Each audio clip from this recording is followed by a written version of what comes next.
welcome back to another episode. Thanks for tuning in. If you haven't already, please make sure you like and subscribe. Follow the channel to keep up to date with the content that I'm trying to put out there. So what we're going to recap on today is day 3, so the final day of the Torian Pro. There was 2 workouts to go for both the elite teams and the elite individuals. Alright, so we'll talk about the teams. The first workout for the day for the teams, the elite teams, was the worm burpee workout. Now, this workout was looked extremely tiring. I really felt sorry for some of the athletes out there. They were really struggling. So it was quite funny to watch Caitlin Van Zyl on Team Urban and her face towards Johan at the end of that workout. So Johan was really struggling with the burpees and trying to push through, and obviously the pace was a little bit intense for him. And that caused those guys to actually come second in that workout and lose to our side. It was probably a cool event to actually watch, but because as they went through each segment, they're like moving closer and closer to the finish line, and it kept changing a little bit because they were kind of like racing off each other. So you had them in first place. They only just beat CrossFit Urban by a couple of seconds, and then 64 Army Gold actually came 8th in that workout. So they actually struggled. Whilst they were sitting on top of the leaderboard, they actually struggled a little bit with that. Whether that was the weight of the worm, maybe they don't practice it as much as the other teams, because I do know that Urban or our side use the worm quite a bit. So, and then Reebok CrossFit Frankston, they actually came 3rd in that workout. Then the last workout was the final. So leading into the final, the top 3 places were pretty much cemented in. It was going to be 64 Army Gold, Urban, and our side, and that ended up being our final 3 after the final. Now, 64 Army Gold absolutely obliterated that workout. So it was the chest to bar and the thrusters. Now, they did the same workout as the individuals, just a tiny bit lighter in weight. However, they all had less of a time cap. So there was like a 24-minute window to get the workout done. So each person had to complete it. So the individuals all got 7 minutes, I believe, whereas in the teams, if you broke it down, they only had 6 minutes each. Now, 64 Army Gold was the only team to finish. No other teams finished. Urban came close to finishing. They were 9 reps short, so they came second. So I remember when I was watching it, Johan, he'd finished his second last set of thrusters, and he just walked back to the pull-up bar. I mean, he probably could have got a thruster out if he really wanted to, if he had have jogged back to that pull-up bar and then quickly ran up to his bar and got 1 thruster out. However, he knew he was already in the lead anyway, above the other teams, so it wasn't too bad of a issue if he didn't get any thrusters out. Now, our side, they came 4th on that. They had 14 reps to go, so their final athlete was in their final round of chest to bars, only had a couple of reps to go. 3rd place in that workout was Staff Strength Botany. So Staff Strength Botany actually did pretty well. They only were 1 rep behind Urban on that workout. So, but when they got back to the pull-up rig, but Johan already started moving through. So they weren't able to catch them. However, they were still just behind them in that event.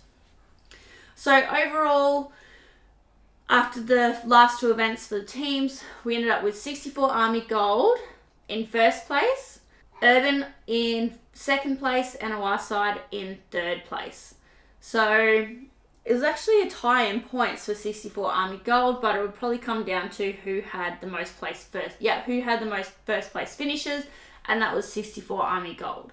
So it's pretty cool to see. It was an awesome weekend of watching CrossFit, and it's cool to see that live events are coming back, which is awesome. Now, on the individual side, they had 2 workouts to go as well. The first workout was Move It or Lose It. So that was the 3 minutes. You had to do the calories on the ski, the burpee box jump overs, and then try and pull your sled as the distance that was required. Now, that sled looked really heavy. This workout just looked soul crushing. I felt so sorry for some of those athletes out there. You know, like some athletes were finishing in 2 rounds. For example, someone like Laura Clifton and Cara Saunders, and then that's on the girls' side. And then people were finishing where they had it like just right, probably a meter away from the line when the timer went off to go start the next round. and they would have to go all the way back down and start a whole new round just to pull it a meter again.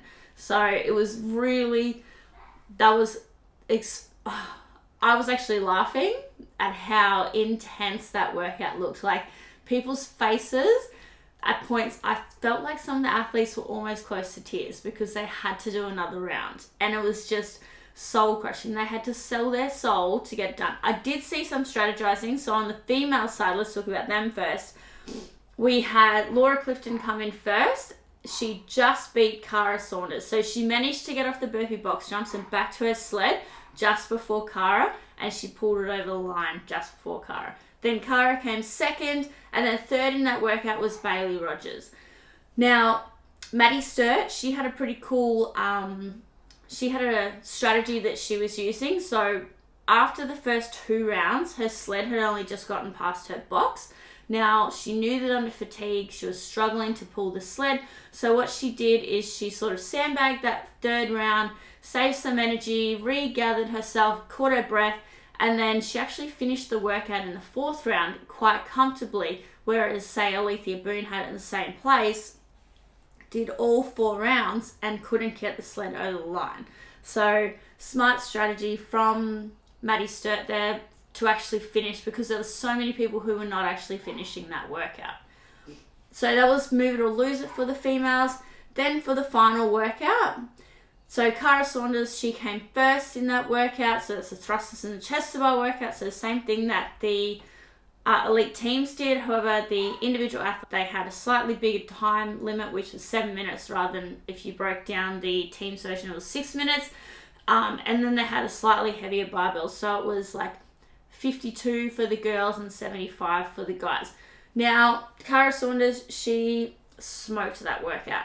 So she came first with a time of 3:54. So it was just like a hectic Fran, but still Cara Saunders made it look easy, so easy, and she was so comfortable.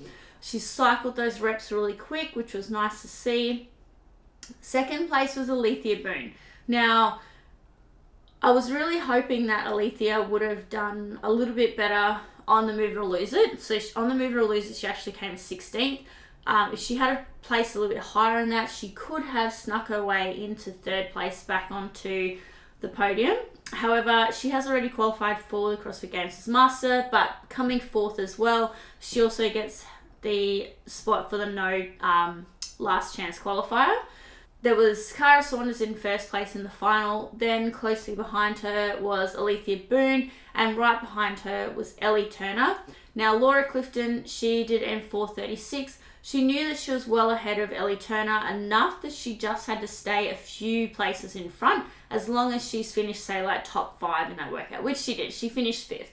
And she still managed to finish with quite a lead over Ellie Turner, so about 20 points over Ellie Turner.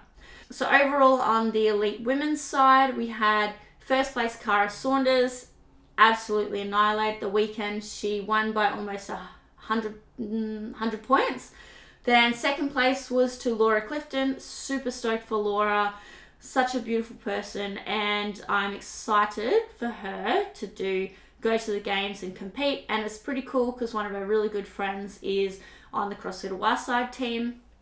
So Emily Townsend. The first time I ever actually met Laura and Emily, it was in Geelong when we were interviewing Tom Lenchel and Matt McLeod. And it was cool to see how far they've both grown together. So I met them together, and now obviously Laura made it to the games last year, but because of COVID it didn't really go to plan. And then this year they get to go together. So it's awesome to see. And then in 3rd place was the youngster Ellie Turner, and she's definitely going to have a bright future. She did great all weekend. She was consistent. She only had one workout that wasn't really high up, and that was hand. Everything else was top 10 across the board. All right, then on the elite men's side. So going into the last 2 workouts, we had Jay Crouch, Luke De Jong, Royce Dunn, Luke Fizzo, and then James Newbury. Now, Move It or Lose It was a workout that just really, once again, same with the girls, was just soul crushing. So in 1st place was Baden Brown. So he made that look super easy when he was coming in. Now, he wasn't even in the top 5 coming into day 3 of competition. So he was just outside the top 5. He came first in that move it or lose it. He did it in 2 rounds, so he did 6:37. And then second, by literally a millisecond behind, was Royce Dunn. Okay, so Royce Dunn Baden beat him up to get the sled, and then it was kind of like just a neck and neck race the whole way, those two pulling those sleds up the track. And yeah, Baden just got him. So there was a first place finish for Baden there, and then a second place finish for Royce Dunn. Third place was James Newbury. So he really come back in that workout. And in that workout, so Luke de Jong was struggling with that workout. He couldn't get his grip or anything. His shoes were slipping all over the place and he couldn't move. So he did what Matty Sturt did, and he actually missed the 3rd round. He just slowly skied, just caught his breath. And then James Newbury came over and actually gave him his shoes, because the shoes he was wearing were pretty grippy, and the ones that Luke de Jong were wearing were not suitable for the activity. So James Newbury was a nice favour for someone else. And with that, the change of shoes and sitting out, Luke de Jong actually ended up finishing that workout. So that was pretty cool to see. And then the last workout, so for the final, first place, once again, went to Baden Brown. Okay, so whilst Baden Brown was outside of that top 5 going into the weekend, he then cemented 2 first place finishes on the final day. So just behind him by 1 second was Jay Crouch. So Jay Crouch was chasing him all the time. So it was like neck and neck. I think Baden was about half a rep in front of him, put the bar down, and was already off running towards the finish line. Jay Crouch put that bar down and then literally just crossed the line straight after him.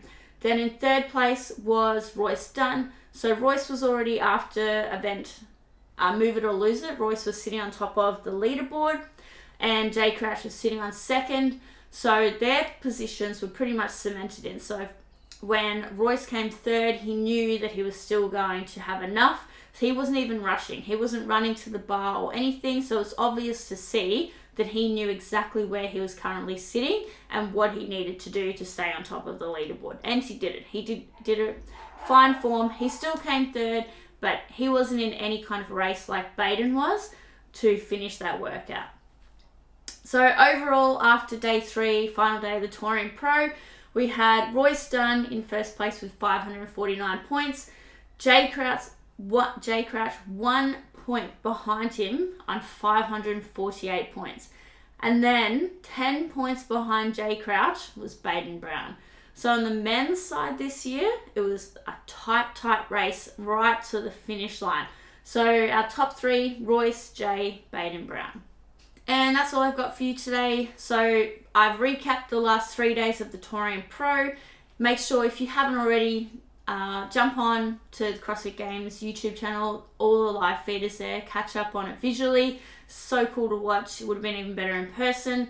Hopefully we can keep seeing more and more live competitions happening around the world. And I do know that the Mid-Atlantic CrossFit Challenge would have just finished. So I'll definitely have to do a vlog, an update on how Tia went over that weekend. I'm pretty sure that she absolutely annihilated it, without doubt. So it'll be cool to see back people live at the CrossFit Games, hopefully, fingers crossed. Other than that, thanks for tuning in. Hope you have a great day. Make sure you like and subscribe, follow the channel, keep up to date with the content. Thanks.